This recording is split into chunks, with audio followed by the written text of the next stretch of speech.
And one of the key things is when someone forgets their password. So let's go back out to the login screen and see what happens and how PortalGuard can help a user if they do end up forgetting their password. Yeah, and that's actually one of the original features added to PortalGuard almost 12 years ago at this point, is the password reset. So it is completely integrated with the single sign-on experience and the multi-factor experience in the product. It's not bolt-on, and you can tell because, for example, failing to log in this case, I'm gonna end up back at the account management page, but so failing to log in, based on the security policy settings that Chris showed, maybe the user is allowed to reset their forgotten password. Maybe admin accounts, and other high privileged accounts in IT should not have the ability to reset a password through PortalGuard. And so again, fully configurable. And so whether that is, in this case, requiring for a reset forgotten password action, there are other self-service actions as well. But so in this case, the security policy allows me as an end user to choose one. Either answering a certain number of challenge questions to answer, or doing a second factor or one-time passcode. And so maybe for, again, those more highly privileged accounts, maybe it is okay to have password reset enabled, but maybe it's a combination of both of those, so that way you can enforce multi-factor for a self-service password reset action. So that helps ensure that people can get in when they need to, but it's also ensuring that it's not the weakest link in that security chain.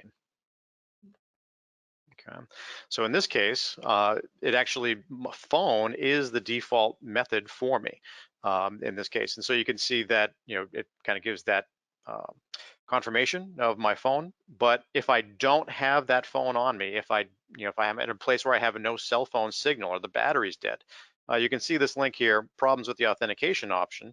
So being able to click this and show the user all the different methods that, again, one, the admin has actually allowed in the security policy that's applying to them, and two, that I as an end user have enrolled. And so, it runs the gamut again, whether it's soft tokens, hard tokens, biometrics, SMS, even, it's not on here, but printed OTPs as backup codes as well. A whole bunch of different options. So, there is no real shortage. This is a real lifesaver when it comes to the user experience again, is because they are able to, they don't get stuck. And when people get stuck, they become inefficient, they get frustrated, and that, that doesn't really bode well for anybody. Okay. So in this case, all I had to do was an OTP. I used a YubiKey hardware token. And so now you can see the password complexity rules at the top. We try to make our messages as clear as possible by default. And so in this case, the user gets a very clear indication of when they have satisfied the criteria in the top as they type that new password. So being able to do that, I have now reset my password just as a matter of logging in. All of this, this can send out notification emails to the end user, to your help desk, or both.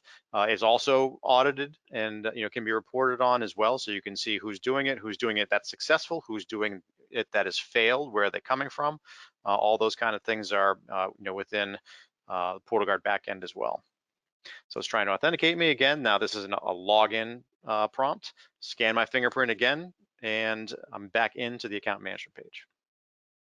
That's great, Greg. And we've seen stories, right? So City of Sacramento, again, they reported 90% reduction in help desk calls related to password resets.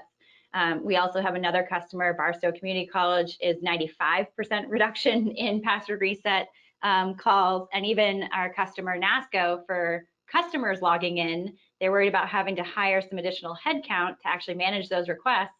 And with PortalGuard, they didn't have to. So that's one of the areas that's very tangible in terms of reduction in overhead, both in cost and time. And so that self-service password reset, like you said, it's been one of our original features for over a decade now, and just continue to build on it to make it as flexible as possible.